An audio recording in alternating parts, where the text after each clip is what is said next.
Cette année, la station de Valois renoue avec le très haut niveau en accueillant la Coupe d'Europe FIS, la seule étape française technique de la saison. On accueille et on organise cette étape de Coupe d'Europe qui est la seule étape de Coupe d'Europe masculine en France cette année. Et donc deux géants au programme, une première journée aujourd'hui et une deuxième journée demain. Donc voilà, on est bien en place. On a fait un gros travail grâce aux équipes de coach et à l'ensemble de nos partenaires stations pour préparer la piste, pour préparer Valloire à accueillir cet événement et on se réjouit. L'idée c'est de perdurer la tradition. Valloire c'est un territoire de champions. On a la chance d'avoir un double champion du monde ici, d'avoir des jeunes coureurs qui suivent la trace. On a même un Valloirin au départ aujourd'hui. Et puis c'est un territoire aussi de compétition puisque Valloire a une tradition d'organiser ce type d'événement.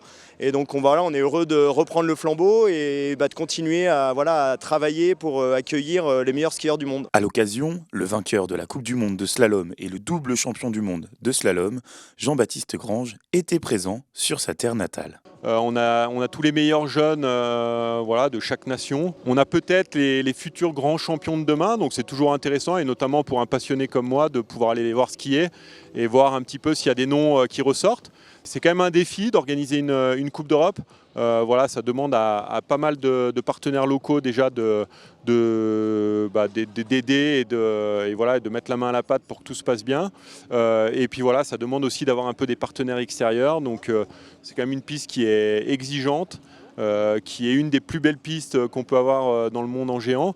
Donc j'espère qu'ils vont se faire plaisir. Je pense que ça va être quand même un bon petit défi, mais on leur souhaite tout de bon. La vallée de la Maurienne, un territoire qui forme les champions de demain avec des sportifs qui brillent chaque année dans les compétitions nationales et internationales. Quand on est dans ce circuit de la Coupe d'Europe, on a nos espoirs, on a de la jeunesse, on a des futures médailles qui se préparent et de pouvoir accompagner cette dynamique, c'est évidemment majeur. C'est pour notre collectivité régionale une grande fierté, parce que c'est là où nous avons notre fabrique des champions et nous sommes là toutes et tous engagés pour préparer les grandes échéances, mais aussi toutes celles qui vont arriver de manière intermédiaire. Donc une grande fierté au quotidien, l'été, l'hiver naturellement et les ailes de saison. C'est le Britannique Frédéric Carrick-Smith qui s'est imposé à Valloire à la surprise générale. Du côté français, Loevan Parent finit 8e et Auguste Aulnet termine 16e de ce premier géant de Coupe d'Europe.